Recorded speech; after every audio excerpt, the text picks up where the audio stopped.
Olá, bom dia, boa tarde, boa noite. Tá no ar o Podcast Mão 77, o Sacro 77. Por isso tenho a honra de começar o Podcast Mão. Marco Bella, o âncora oficial, me cedeu essa honra porque 77 é o ano de Deus Basílio, o segundo Basílio mais importante da história da humanidade e o Basílio que fez o gol mais importante da história. Podcast Mão 77 é alegria, é descontração, é fim do jejum, é o mar se abrir pro povo eleito de Deus. Boa tarde, bom dia, boa noite, Marco Belo. Amém, amém, Vitor Guedes. Parecia que estava rezando uma missa no início do programa, mas é justo, Vitor Guedes, é justo porque chegamos ao programa 7777 e é muito justo a homenagem a Basílio e ao gol de 1977 que trouxe alegria a mais de 170 mil pessoas que falam que estavam no Morumbi naquela noite, né não, Vitão? Eram 138.145 pagantes, foi no segundo jogo, né, que a Ponte Preta venceu, que é o recorde histórico do Morumbi até hoje. Mas enfim, vocês sabem, mas no né? gol do Basílio, se você sair perguntando, tem quase 200 mil pessoas que falam que estavam lá. Eu não estava lá, mas eu tinha 8 meses e 17 dias e lembro como se fosse hoje. Foi o gol mais importante da história e desde que eu me entendo por gente, eu sabia que ia ter um filho, eu ia chamar Basílio em homenagem a esse gol. Eu me emociono ao falar de 77 toda vez. Eu chorei já ao falar desse gol com Basílio. Basílio que esteve na batizada do meu filho, que foi na Capela de São Jorge, dentro do clube. Basílio que gravou um CD, uma entrevista que eu botei no CD que fiz na maternidade quando meu filho nasceu, falando pro meu filho e para todo mundo que ganhou esse CD, da importância do gol e da homenagem que eu tava fazendo para ele, enfim. O Basílio nasceu dia 10 de dezembro de 2008, o meu Basílio, mas se ele nascesse depois da Libertadores, depois do Mundial do Japão, ele jamais chamaria Emerson, Paulo. Para mim, o 77 é o maior título da história do esporte, Clube Paulista, Corinthians Paulista. Tupan, você nem pensou. Também é importantíssimo. Aliás, tá entre os dois gols mais importantes de 16 de dezembro. Se você tivesse outro filho, poderia se chamar Tupanzinho, então. Não sei, mas meu filho tem um passo, a gente vai dar o nome de Vladimir, que também é muito importante na história do Corinthians. Agora, teve outros ídolos, né? Teve Neco, teve Luizinho, teve Baltazar e teve ele. Teleco, bom dia, boa tarde, boa noite, Teleco. Desculpe esse início muito longo, mas eu não vou chorar no ar, mas Basílio é Basílio, né? Eu me emociono. Basílio é Basílio, mas Teleco fazia mais gols. Inclusive naquela noite de 13 de 10 de 1977, tinha 86.677 pagantes. Pagantes, mais de 90 mil presentes. Bom dia, boa tarde, boa noite a todos desse podcast e especialmente a você, ouvinte. É isso, Vessone. Aquele dia foi uma quinta-feira à noite, uma quinta-feira, 13 de outubro, não foi no final de semana. Rodrigo Vessone já era vivo em 13 de outubro de 77. Bom dia, Vessone. Boa noite. Boa noite, bom dia, boa tarde. Não era 9. Meu pai conta que ele estava no jogo, foi no jogo com a minha mãe. Inclusive, se não me engano, foi no domingo mesmo, no dia da maior lotação, 138 mil pagantes, 146 mil presentes. Eles soltaram uma espécie de uma bomba ali, uns rojões, na verdade, com fumaça, e foi bem ali na pista de atletismo, na frente onde eles estavam, que ele estava na numerada lá embaixo, e aquilo estourou para tudo que é lado, e caiu fogo, pedaços, estilhaços assim, desses rojões que estavam no chão, ali perto machucou algumas pessoas, enfim, foi um perreio que ele passou ali na numerada inferior ali, antiga do Morumbi. Então, sem dúvida, um momento histórico para o clube, para gerações novas. As pessoas, os mais antigos, tentam passar para essas gerações novas o que foi 77, mesmo que foi 90. Uma geração nova agora, eu diria até meio mal acostumada, porque são 14 finais só nesse século, 10 títulos, é um negócio absurdo assim a sequência. Eles não sabem o que é o corintianismo, né, pessoal? É um pouco uma geração meio mal acostumada, eu costumo brincar, e principalmente depois de 2012, eu até me irritei um pouco depois do jogo do Nacional. Em nenhum momento, por exemplo, no meu Twitter eu falo que o time jogou bem contra o Nacional, não falei isso, mas eu só disse que foi um bom resultado, sem empatar fora de casa, num estádio.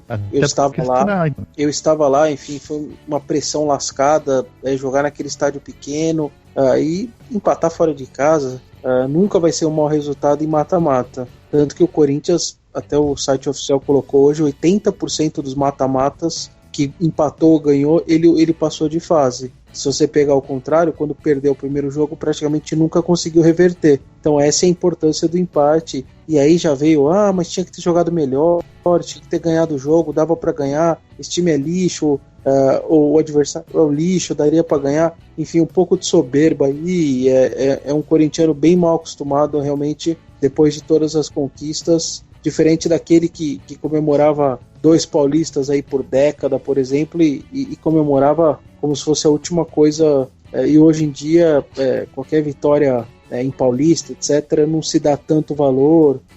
Acho que foi mudando isso durante os anos e as décadas, e você tem que aceitar, não tem muito mais jeito. Agora, Marco Bella, eu vou passar para você a ancoragem do programa agora. Eu agradeço aí por poder fazer esse início de 77 que sempre me emociona. E mais pro final do programa vocês vão ouvir narrações históricas desse gol. Fiquem com a gente. Agora, passando para você a bola, Marco Bella, só uma coisa. Eu não estou entre os que reclamaram do empatar fora de 0-0, mas estou entre os que reclamaram do time não dar um chute no gol. Achei a atuação do Corinthians ridícula, embora tenha achado, aí eu concordo com o Vessone, que o resultado foi bom. A ancoragem é sua, meu garoto. Vai lá, Bella. E eu mando um abraço para Geise M, @Geise M, que escreve aqui no... Era Geise Arruda. @podcastmão, essa refez toda a partezinha dela lá, né? A Geise M escreve no Twitter, no @podcastmão: adoro as sacadas do Teleco 1910 no podcastmão. Como seriam as suas sacadas, Teleco, que a Geise M tanto gosta? Tem o Jornada das Estrelas, estilo Bernard, e tem aquela cortada, estilo William. Tá certo, é o Clécio Souza. Eu prefiro notícias verdadeiras do Corinthians, só no podcastmão. Alexandre Silva também acompanhando a gente, participando aqui pelo Twitter. O Lucas, que tá ouvindo a gente pelo YouTube. Enfim, uma galera aqui escrevendo. Eulinete Monteiro, não sei se eu já falei o nome dela, mas a Eulinete Monteiro também participa com a gente. Cleiton Vicente, indo pra pós, ouvindo o podcastmão. Olha que legal, um abração para todo mundo. A Malvane Albriel dizendo que o podcast está muito legal também. Um abração para todo mundo. E a gente vai começar, claro, vocês falaram da partida no Uruguai contra o Nacional, empate por 0-0. Eu vou começar perguntando para o Teleco sobre o jogo de quarta-feira na Arena Corinthians contra o Nacional, jogo de volta. E antes de te perguntar, eu dou a minha opinião. Ganha fácil, 2-0. E pra você, Teleco? Marco, eu não acredito em facilidade, porque senão não é Corinthians, né? O Corinthians tá aquele dom de complicar os jogos fáceis e facilitar os jogos difíceis. Isso daí realmente está para ser moderno no DNA. Antigamente a gente falava que estava no sangue. Mas eu espero uma boa partida. O estádio vai estar muito, muito lotado. Hoje já falaram que só tem aqueles ingressos 220 sobrando. E o Corinthians é muito, mas muito forte dentro de casa. Eu acho que a gente ganha. A gente vai jogar com Cássio, Fagner, Felipe, Iago e Wendel, Bruno, Marquinhos ou Giovanni Augusto, Elias, Rodrigo e Luca. André, o que você acha desse time, Vessone? Só um adendo antes do Vessone falar. Eu tava no treino nessa segunda-feira e deve começar com o Giovanni. Ele testou o Marquinhos no final do treino, mas provavelmente é 99% de chance de começar com o Giovanni, a não ser que no treino da terça-feira o Giovanni sinta por estar voltando de lesão, mas enfim, pelo trabalho de segunda-feira que foi realizado na Arena, Vessone, o Giovanni Augusto recuperou a posição de titular e vai pro jogo. É o Giovanni mesmo, só se ele sentiu alguma coisa agora nesta terça-feira, mas na verdade para mim não me espanta em nada. O Giovanni era titular, se lesionou e está voltando agora. Ele está sendo o melhor dos contratados, é o que mais está jogando, é o que está jogando melhor, então não tem muito nem falatório. Tinha que voltar mesmo. É óbvio que é um grande jogo, ele possa não estar nas melhores condições, mas também o Marquinhos também não estaria muito nessas condições, está chegando agora da Arábia, etc. tal. Então acho que o Tite faz certo. O Giovanni estava muito bem e deve estar doido para jogar. Enfim, eu vejo isso de uma maneira muito normal. Em relação à partida, eu prevejo uma partida complicada e não por mérito do Nacional, é por um demérito que na verdade é o estilo dos caras. Eu acho que o jogo vai ter muito pouco de bola rolando, eles vão enrolar de tudo que é jeito para cobrar falta, para cair no chão, para fazer de tudo.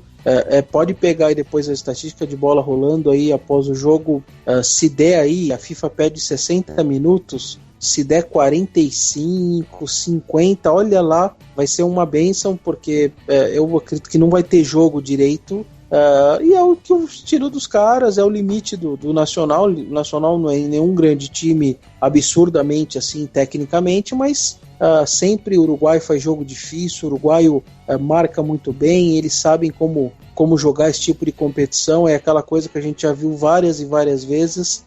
Eles eram até o Allianz Parque, por exemplo, contra o Palmeiras, fizeram um jogo ali, irritaram o Palmeiras, irritaram o torcedor do Palmeiras nas arquibancadas, e ali o Palmeiras deu 2 brechas, deixou eles fazer o gol, e aí, para você virar um jogo depois de tomar 2-0 do Nacional, você vai ter que suar sangue, porque é muito difícil deles deixarem espaços, deles deixarem, darem gols à toa. Então acho que o Corinthians tem que lembrar que tá 0-0 e que ele não precisa golear ninguém. Ele tem que fazer um jogo seguro, concentrado e sem abusar de querer sair igual maluco. Ele tem um empate com ele também.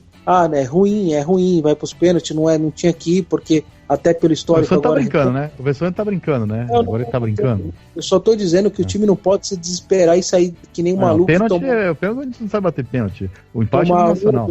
É nesse sentido que eu tô dizendo, porque quantas e quantas vezes já viu o time sai, toma gol lá atrás, e aí fica a coisa pior e acabou.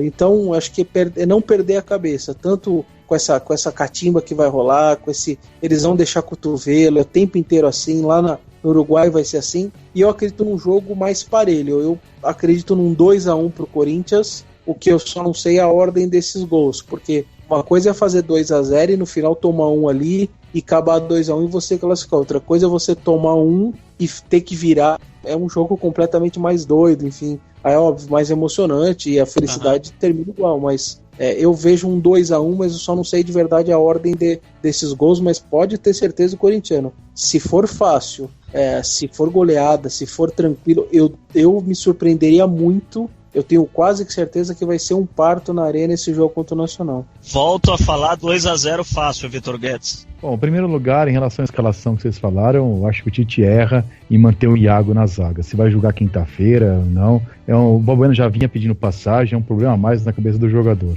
Em relação ao resultado do jogo, o empate do Nacional. Com gols diretos, 0-0, o Nacional leva nos pênaltis. O Corinthians é ridículo batendo pênalti, então tem que ganhar o jogo. Agora, eu concordo com o Vessone que precisa ganhar o jogo nos primeiros 5 minutos. O Corinthians não vai jogar o jogo inteiro atacando, não é o estilo do Corinthians. Esse time é muito mais fraco e fácil do que é, por exemplo, o Santa Fé, que o Corinthians venceu com dificuldade 1-0. Agora, o Corinthians jogando pouco de bola, em casa, sem forçar, ganha de 2-0, 1-0, sem sofrer risco. O Nacional é um time que tem camisa, tradição, mas o time é muito ruim. A seleção uruguaia, que não tem ninguém, joga os 23 fora do país. A economia uruguaia não é o Nacional tricampeão, a camisa, jogando onde o Vessone estava lá, no Parque Central, que tem pressão da torcida. Jogando em Itaquera, o time do Nacional é fraco. Eu quero saber quem contrataria, se o Corinthians queria Vitorino, Iguren, El Gamalho, etc. Tem um atacante bom jogador. Nico Lopes é bom, hein? Nico Lopes, Nico Lopes é bom jogador, que perdeu 2 gols feitos lá no Uruguai, no Corinthians já estaria Nico Lopes jogaria no Corinthians, inclusive. Tiraria o André do time titular. Fácil, jogaria fácil, apesar de perder 2 gols lá. Mas paramos por aí. Agora, o Corinthians tem que jogar bola. Não dá pra fazer gol sem estar bom no gol. No Parque Central, a atuação do Corinthians foi ridícula. O 0-0 é um bom resultado e era no gol, o máximo que pode sonhar é com 0-0, né? Foi uma atuação muito ruim do Corinthians, Victor, tem que jogar bola. Oi. Sobre a sua ideia da saída do Iago, só um contraponto aqui, foi 0-0 lá no Uruguai. Contra o Audax foi 2-2, mas foram 2 chutaços de longe que a zaga não teve nada a ver. O 0-0 a zaga jogou muito mal, porque o 0-0 eu achei bizarra a atuação do Cássio melhor em campo, que soltou bolas, enfim. O melhor do Corinthians foi o Rodriguinho. Mas qual a culpa do Iago nos últimos jogos? Não, essa é a maldita mania de analisar futebol com número. A gente acabou de falar do Nico Rodrigues, perdeu 2 gols na pequena área, estou pra fora. A zaga do Nacional teve 3 cabeceios na área do Corinthians que nem Felipe nem Iago cortaram. Quer dizer, a zaga do Corinthians não foi bem, perdeu várias bolas na velocidade durante o jogo ali. Às vezes você toma 2 gols como contra o Audax, a defesa não tem culpa nenhuma, que a bola, o cara está no meio de campo no ângulo. Às vezes no jogo 0-0 o goleiro queima a roupa, o cara não aproveita rebote. Eu achei que a zaga do Corinthians foi mal contra o Nacional. Várias vezes a dupla entrou tabelando, perdeu o tempo da bola, cabecearam a bola na pequena área. Eu não achei que jogou bem, não. Eu discordo. Mas o problema, Vitão, é você é o Tite. Eu não sei se o Vessone ou o Teleco concordam comigo ou com você, mas você é o Tite. Você chega pro Iago e fala: Iago, você tá formando a dupla de zaga do Corinthians com o Felipe? O Corinthians é a defesa menos vazada do Campeonato Paulista. Velho, é uma das menos vazadas da Libertadores. Tomou 2 gols em casa até o jogo contra o Audax. Depois passou pra 4, mas tomou 2 gols em casa até o jogo contra o Audax. Mas você vai sair, Iago, porque eu não gosto de você. É pra mim responder ou não? Não, alguém tava falando. Enfim, é o seguinte, se eu sou técnico do Corinthians, eu tenho que ser homem de tomar minhas decisões, e tenho que ter coragem de tomar. Eu não posso deixar de tomar decisão porque eu não sei o que eu vou falar pro cara. Eu acho o Balbuena mais zagueiro que o Iago. Eu acho que o Iago não faz uma má temporada, enfim, mas eu não vi essa atuação que vocês viram lá no 0-0. Chega a zaga do Corinthians, inclusive o Felipe, foi mal. A dupla de zaga foi mal contra o Nacional. Contra o Audax eu não vi culpa, enfim, foi 2 lances ali de chute fora da área, e mesmo durante o jogo, as jogadas do Audax não foi o problema da zaga. Agora, contra o Nacional, a dupla de zaga foi muito ruim. E você tem uma explicação lógica. Você tirou o Guilherme do time, tava ridículo, não tirou? Tirou outro jogador, o Mineiro até que enfim vai sair. Agora, o Balbuena vem jogando melhor, e você tem o caso Dop, que quinta-feira vai ser jogado de novo, tem é uma coisa que interfere, não vejo problema nenhum. O Iago não é o Domingos da Guia, o Gamá, que não pode sair do time, assim, que você precisa dar uma satisfação e chamar 15 pessoas e explicar. Eu não acho problema nenhum, enfim. Eu não vejo, e também discordo dessa análise do Belo. Não é que ele tá jogando pra caramba e porque eu acho que ele não vou com a cara dele, não é pessoal. Eu acho que o Balbuena, às vezes que jogou melhor. E Corinthians com o Nacional, eu não analiso, bom, vocês sabem, né? A gente fala isso sempre. Eu não analiso futebol com número. O Dimba já foi artilheiro do Campeonato Brasileiro, eu não convocaria ele pra seleção. Enfim, eu não vejo futebol com número, desculpa. Quem vê futebol com número precisa analisar. Só pega os números da tabela e olha lá e pronto. O Corinthians, por exemplo, fez a melhor campanha da primeira fase e o número não quer dizer merda nenhuma. Número não. Quem vê futebol com número, o Renato Augusto teve números piores que muitos jogadores e foi disparado o melhor do brasileiro, sem ter os melhores números de nada. Mas os números, nunca vai ter um jogador muito bom com número horrível. Não. Muito bem, não vai ter. O Renato podia ter gente até melhor, mas os números dele eram muito bons. Podia até ter quem jogou mais que ele? Quem jogou mais que ele? O que eu tô dizendo é que você nunca vai pegar um jogador com número ruim, com número bom e esteja muito ruim. Não vai pegar. Você pode pegar gente com número melhor do que ele, mas se ele estiver bem, o número dele vai ser bom. Não tem como não ser. E o caso do Iago, pra mim, eu tô com o Belo. Você tem a melhor defesa da Libertadores, a melhor defesa do Paulista. 3 jogos em casa na Libertadores, não tomou nenhum gol. O time lá, como vocês mesmos disseram, não deu um chute. Você não atacou, é porque você teve que ficar se defendendo. Acabou um 0-0 um jogo. Defendeu mal. Aí tá falando dos números. O Nacional perdeu o chance da casa do gol. Eu discordo. Eu não acho que nenhum dos 4 zagueiros jogaram mal. Pra quem foi atacado 90 minutos, não jogaram mal. Uma coisa é você pegar um jogo, Corinthians e 15 de Piracicaba, o Corinthians atacou 90 minutos, sufocou o 15 de Piracicaba, aí você vai, beleza, a zaga ficou lá, nada dele, não tinha quem marcar. Só que você ser atacado durante 90 minutos, sem ter chutado uma bola no gol, e mesmo assim ter passado ileso, algum mérito os caras de trás têm, não é possível. Eu não falei que não tem mérito nenhum. Você pode discordar de mim só uma coisa, pode discordar, não precisa concordar comigo, mas não muda o que eu falei. Eu não falei que não tem mérito nenhum. E não falei que o Iago tá muito mal. Eu disse que o Balbuena, na minha opinião, tá jogando mais. Eu acho que eu não vi essa atuação da defesa segura, eu vi o Nacional perdendo o gol porque é ruim e teve chance e perdeu por falta de qualidade do Nacional, não por mérito da defesa do Corinthians, né? E o caso do Dop que vocês estão ignorando, eu não acho que não mexe com esse jogador, eu acho que é um caso sério, não é uma coisa qualquer, que vai ser julgado, já era pra ser julgado, vai ser julgado quinta-feira, é um problema a mais ali pra pessoa entrar na justiça, mexe com a cabeça do jogador. Eu não ignoro o episódio doping, né, nessa análise que vocês estão ignorando aí também. Então, falando um pouco do doping, pessoal, eu tô vendo bastante gente, inclusive jornalistas uruguaios aí, falando não, que o Corinthians jogou com cara dopado, etc. Primeiro, eu acho que os caras estão viajando, eu acho que eles deviam dar uma pesquisada, que não é bem assim. O que aconteceu foi que saiu a prova do doping, assim, que tem a substância todo mundo já sabe, né, que o próprio Corinthians avisou. O que está na dúvida é só como foi aplicada. O Corinthians está falando que como não foi administração intravenosa, não tem problema nenhum ter aplicado a substância. E E na quinta-feira agora sairá a contraprova, não o julgamento ainda, né? O julgamento é até 30 dias.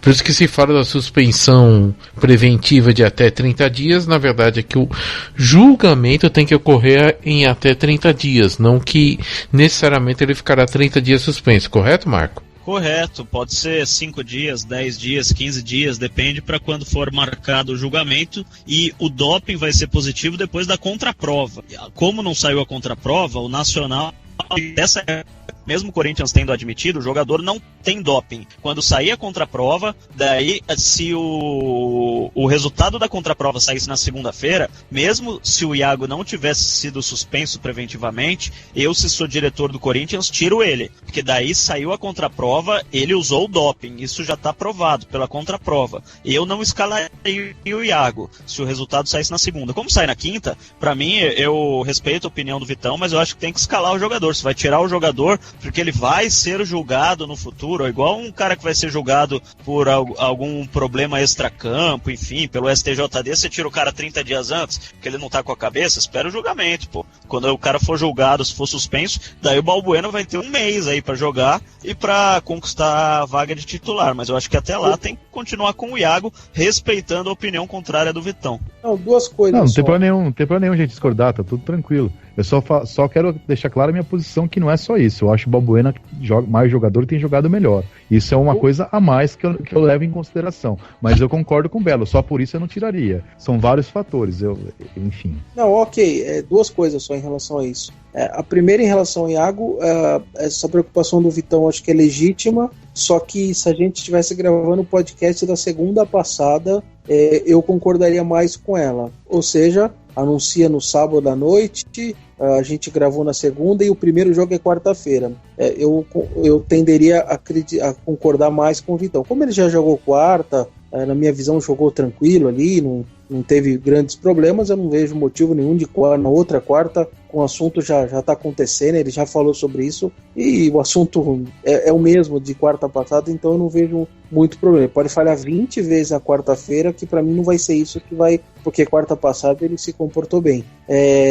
E outra, em relação ao Balbuena, eu concordo que ele estreou muito bem, foi uma contratação que a diretoria, que quem bancou essa contratação, contra inclusive a cúpula do Corinthians, cúpula quando eu digo Andrés, etc., foi o pessoal do Cifute e o Edu Gaspar, que deu o respaldo ao pessoal do Cifute. Eles bancaram, pode trazer, e a diretoria, parte dela, inclusive o Andrés, enfim, eles achavam que $1,5 milhão era muita coisa para um zagueiro. Pô, vai gastar R$6 milhões e não sei o que, $1,5 milhão é muito, e os caras pode trazer, bancaram, e pelo visto o Cifute nesse caso estava certo. Então o Balbuena está muito bem. A única ressalva que eu faço, o Balbuena ainda não jogou grandes jogos. Ele atuou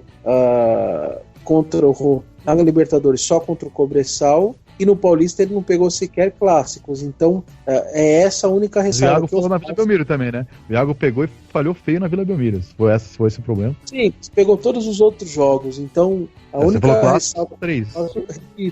Não acho que o Balbuena tá mal, e acho que ele é bom zagueiro, e acho que ele vai ser titular até durante o ano, enfim. Só que eu acho que ele ainda não pegou grandes adversários também pela frente. Eu queria só ver ele testado em grandes jogos e etc, tal, mas isso é mais pra frente. E antes da gente mudar de assunto, uma parte legal do podcast Mão 77, porque é a hora da gente divulgar o vencedor da camisa do vozdabancada.com.br, a camisa do Pacaembu, camisa saudosa maloca do pessoal do Voz da Bancada, em conjunto com o Podcast Mão. Você participou durante a semana, mandou sua hashtag podcastmão, marcando o @Voz da Bancada, @podcastmão no Twitter, e o vencedor é o Daniel DNLSCCP, o arroba dele é DNLSCCP. Daniel, parabéns. O pessoal do vozdabancada.com.br vai entrar em contato contigo e vai mandar essa camisa oficial da torcida corintiana, a camisa oficial do vozdabancada.com.br. Você quer comprar a camisa? Você quer ver outros tipos de camisa, outros desenhos, outros dizeres, inclusive aquele do 6-1 no São Paulo do ano passado?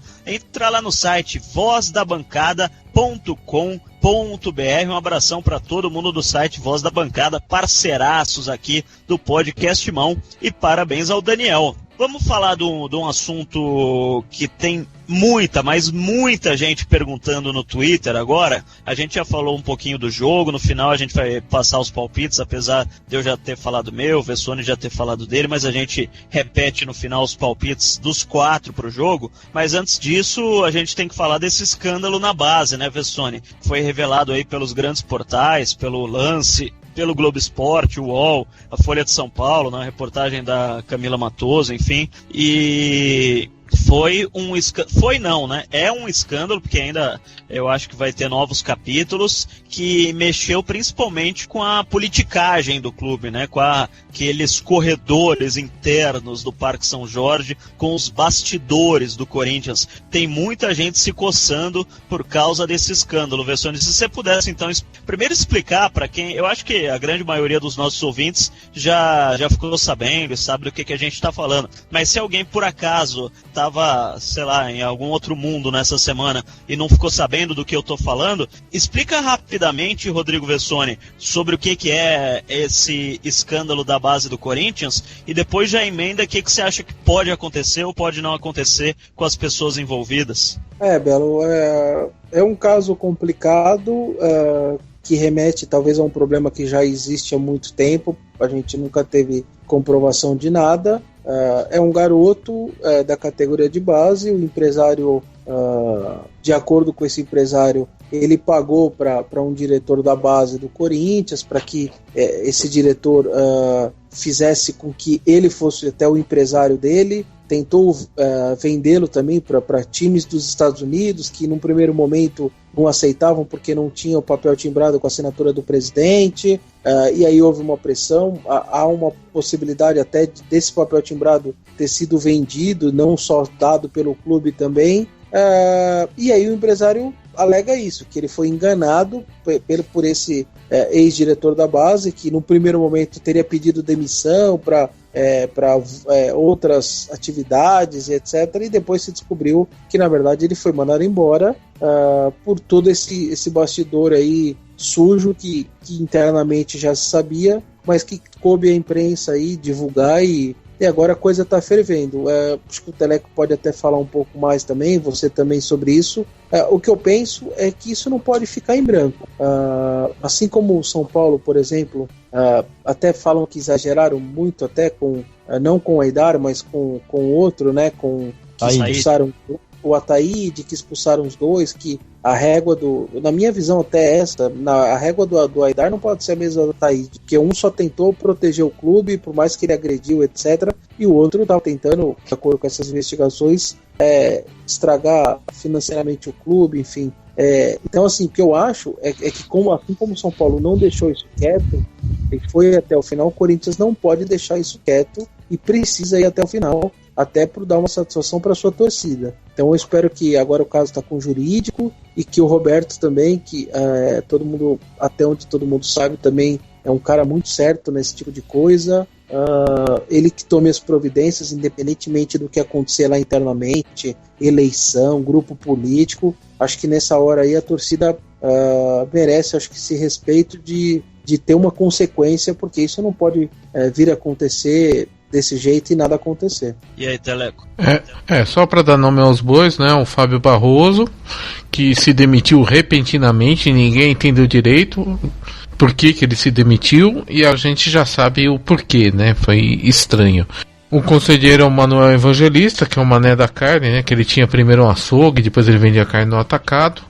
E já em 95 ele era diretor adjunto da escolinha do Corinthians. Andrés era assessor dele, e hoje o Manuel é assessor do Andrés na Câmara. Então ainda está tudo muito confuso. A gente espera que seja investigado até o fim, né? Se tem uma coisa séria para nós, é Corinthians, e que seja, se tem culpa, por favor, todo mundo expulso e de preferência com o dinheiro de volta para o Corinthians, que é o verdadeiro lugar, né? E sobre o futuro, eu acho que é o seguinte, eu acho que primeiro, o Corinthians não perdeu dinheiro, o Corinthians foi prejudicado na imagem, a imagem do Corinthians obviamente fica arranhada. Agora quem perdeu dinheiro foi esse empresário, Helmut Nick, que obviamente ele foi enganado por algumas pessoas, eu não vou aqui acusar, não vou falar, mas acho que fica óbvio para quem vê a história, né, e para quem viu as mensagens de texto aí trocadas entre o gerente, o Fábio Barroso, ex-gerente das categorias de base, e esse empresário, fica óbvio para quem foi o dinheiro.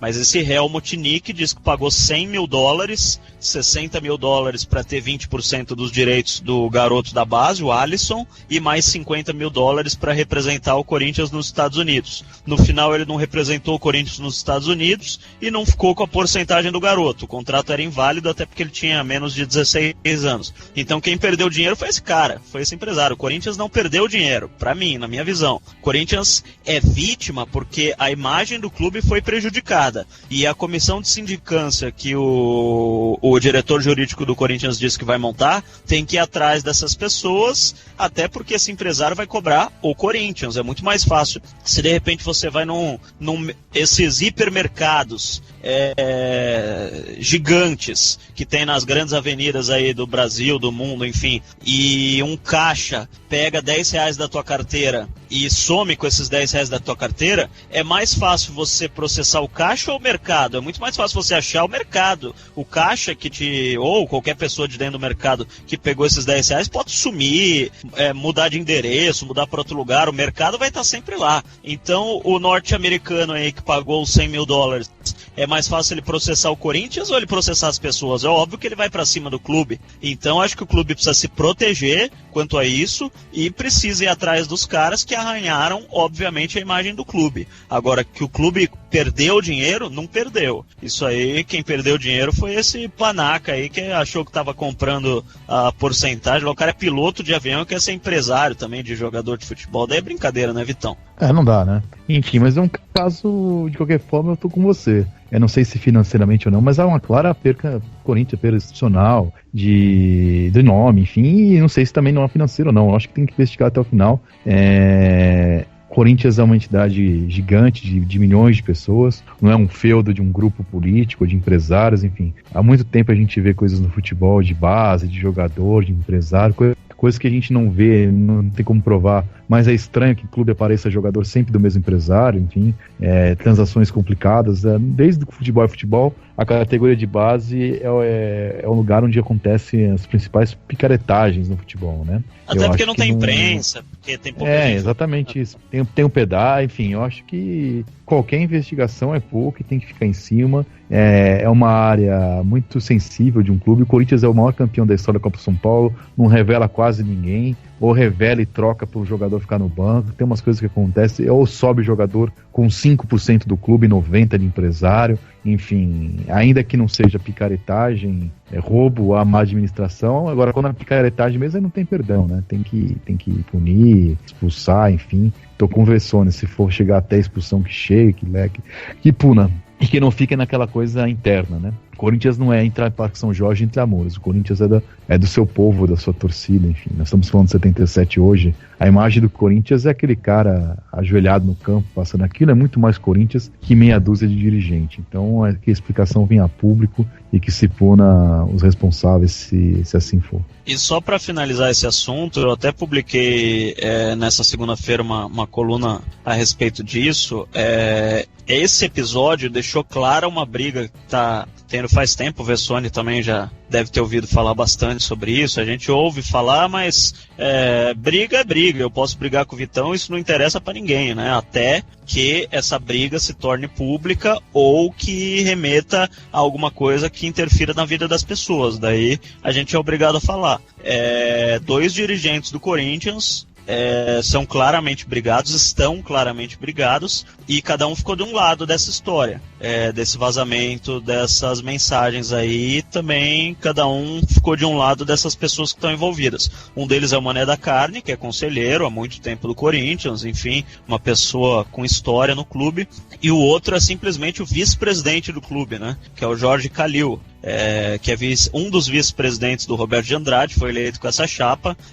Os dois estão numa uma espécie de guerra fria, não se falam, cada um vai para um lado, não se olham, não se bicam, e obviamente o Mané da Carne, ele tem contato com esse Fábio Barroso, né, que era conhecido como uma espécie de protegido dele na base do Corinthians, e o Jorge Calil pelo outro lado, né? Ele foi das pessoas que passaram para o Roberto de Andrade essa história, e o presidente do Corinthians acabou ameaçando de afastamento o Fábio Barroso, que acabou pedindo a demissão para não ser demitido. Mas é uma briga que todo mundo já meio que sabe há algum tempo lá no Corinthians, e acabou se expondo por causa dessa questão, né, Vessone? Sim, acho, se não me engano, até entre as trocas de mensagem, daquelas que vazaram, alguma coisa em determinado momento diz, o vice não pode ficar sabendo. Esse vice certamente era o Calil, que já devia estar ali numa briga já por estar vendo isso ou aquilo, etc.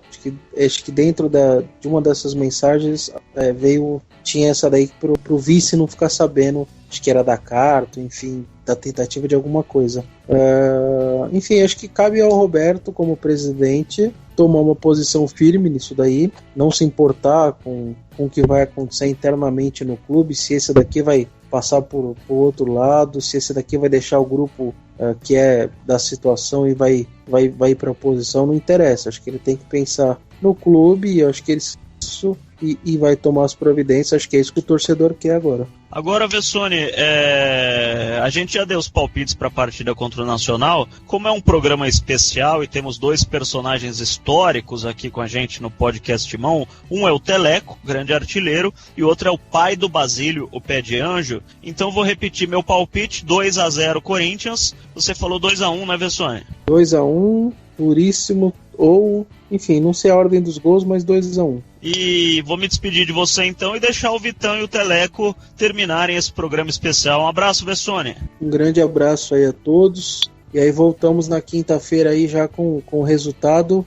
e falando aí ou do final de semana, que vai encarar o Grêmio. Vamos falar já de qualquer jeito, mas enfim. Ou já projetar aí provavelmente Boca Juniors e a Bomboneira na próxima quarta-feira. Vamos aguardar aí para saber. Um grande abraço. Tomara que tenha viagem para a Argentina, que tenha reencontro com Carlito Teves e que tenha muito assunto sobre isso no podcast Irmão. Um abraço, Vessone. Eu também me despeço e passo a bola para vocês aí, vocês tocarem a bola nesse final especial do podcast Irmão 77. Vitão e Teleco. Obrigado, Marco Belo, Vessone. Antecipo meu palpite. 1-0 fora o show. E 77, Teleco, eu não quero falar mais nada, 77, já falei muito, enfim, eu quero só rever e ouvir o gol, né, nas vozes de Osmar Santos, que pra mim é a melhor transmissão desse gol, é o que me emociona, é a que tá no CD que eu fiz pro meu filho quando ele nasceu, que é a voz do Osmar Santos, mas também a do Fiore Gigliotti é muito bonita, do Silvério, enfim, vamos rever o gol. E você, Teleco, onde você estava em 3 de outubro de 77? O que você tem vontade de relembrar desse dia? Mas que pergunta, Victor Guedes. Eu estava onde todos os corintianos estavam esse dia, no céu.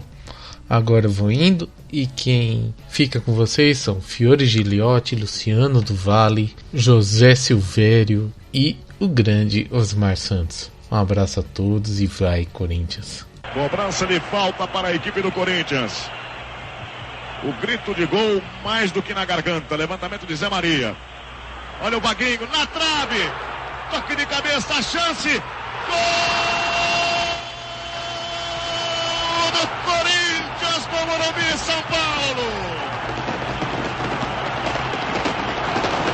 Basílio para o Corinthians.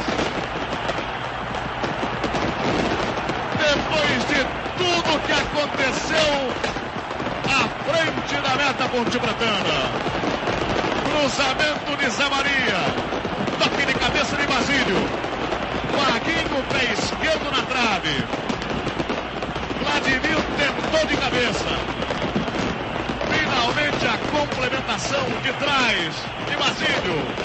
Todo o time do Corinthians no campo de ataque.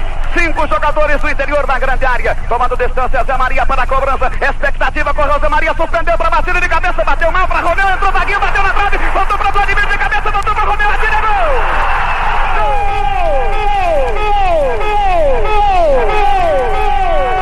Gol do Corinthians!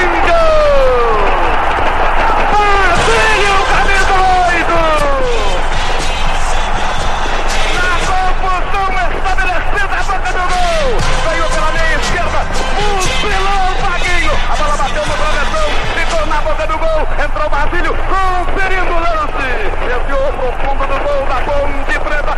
Aberta a contagem no Morumbi. A marca de 37 minutos da etapa complementar. Basílio, camisa número 8. Corinthians 1, Ponte 0, tá lá, Carlos. Pega, que é sua. Esperança corintiana, tormento para a Ponte Preta. Prepara-se Zé Maria para levantar. Balão subindo, descendo. Cobrou, movimentada a bola. Acabou ficando na boca do gol. Confusão, entrou pela guerra.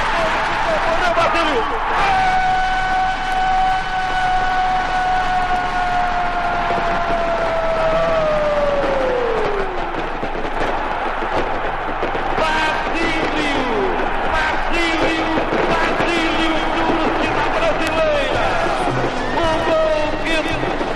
Valer o título, o gol do grito, o gol do desabafo, o gol que pode fazer explodir a cidade no carnaval sonhado, esperado, programado, preparado pela torcida alvinegra.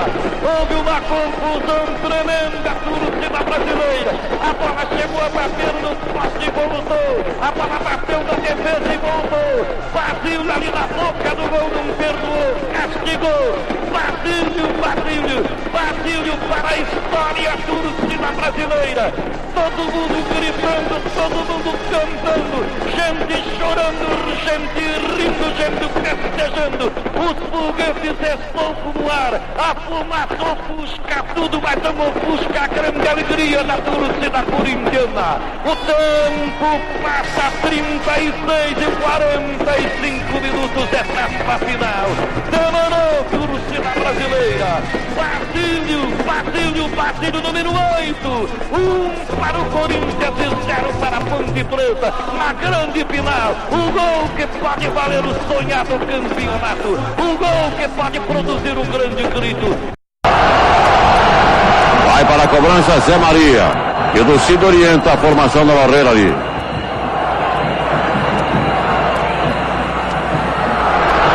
Olha aí, no poste, Vladimir entrando, batendo Basílio.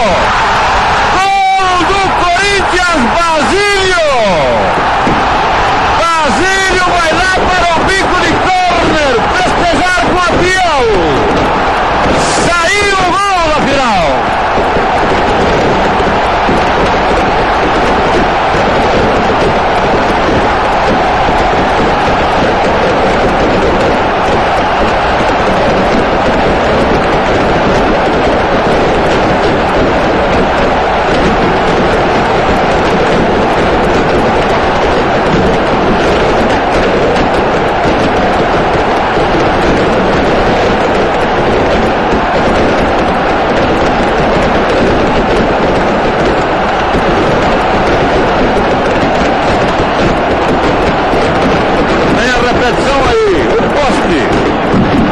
A volta, Vladimir tentou. E agora Basílio. Na marcação do gol, que pode representar o fim de um drama que vai para 23 anos. Aconteceu às 10 horas e 10 minutos da noite de 13 de outubro de 77.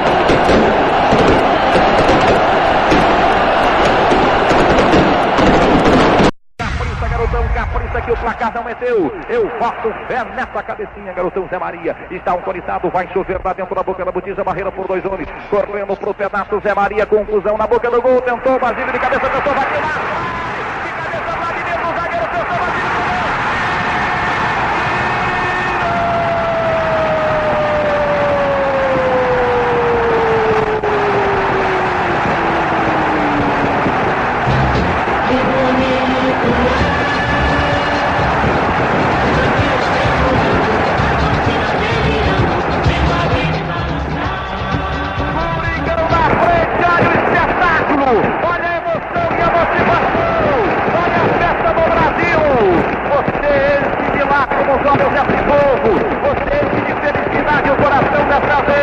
Corinthians, o grito sufocado de um povo, o grito do fundo do coração de um torcedor, depois de 20 isso. 22, 23, 2 dezenas de anos na cabeça desse povo, tumultuando o meu povo. O Corinthians vira a explosão e vira o maior espetáculo do território brasileiro. Corinthians, você acima de tudo é a alma desse povo. Você liga a imagem do sorriso e de felicidade das raízes do povo, Corinthians. Hoje a cidade é do povo. Tem que ter festa alvinegra, tem que cobrir as ruas da cidade com paixão e loucura, com felicidade que desabraça e contagia o povo pelas avenidas. Hoje é o verdadeiro dia do povo, dia de cantar alegria e ser feliz, dia de sair piscando com a cristalta muito alta. Hoje mais do que nunca a cidade é do povo, festa do povo. Basílio pro pedaço, Basílio, 37 minutos do segundo tempo. Doce mistério da vida esse Corinthians, inexplicável Corinthians, vai buscar alegria no fundo da alma do povo. Coringão, Basílio, garoto, bom de bola, lá vai Coringão outra vez pro pedaço. Basílio pra conferir aos 37 minutos do segundo tempo de jogo. É belo, é divino e maravilhoso. Deixe que as lágrimas corram, que os rostos doados e marcados sejam lavados, e os braços se estendam um abraço maior do mundo, para que nele caiba o próprio céu, corpo contra corpo, para que os corações também possam se tocar. O amor que domina todos nós, milhares e milhares de gargantas berrando nos ares da noite paulista. O nome adorado, Corinthians, Corinthians, Corinthians, alma popular, canto de um povo que canta toda a alma na garganta. Corinthians, Corinthians, felicidade ao alcance de todos. Corinthians, Corinthians, um mito, uma dor, uma esperança, uma certeza. Corinthians, Corinthians, o amor, a vida, o sonho, a realidade. Corinthians, Corinthians, um clube em festa, uma cidade em festa, um estado em festa, uma nação em festa. Corinthians, Corinthians, o mistério que parecia insolúvel, a incógnita indecifrável, o problema, a dúvida. Corinthians, a solução final. Corinthians de Baltazar, Hidário, Goiano e Gilmar. Corinthians de Luizinho, Olavo e Roberto. Corinthians de Antoninho Fernandes, de Elisa. Corinthians de heróis frustrados, de heróis vencidos e curvados, de heróis batidos e sofridos, de heróis vitoriosos. Corinthians de heróis de ontem, heróis de hoje, heróis de sempre. Corinthians de mil ofensas e de mil amores. Corinthians que a tudo soube enfrentar e lutar e vencer, que você é feito de fogo, matéria-prima de primeira qualidade, que verga mas não quebra e que cresce para sublimar-se na explosão da alma. Alma estilhaçada em milhões de fragmentos para ser milhões de almas a cantar sua grandeza. Corinthians, amor de um povo que é o meu amor. Pacaembu, Morumbi, lotado, tomado no gramado pela torcida do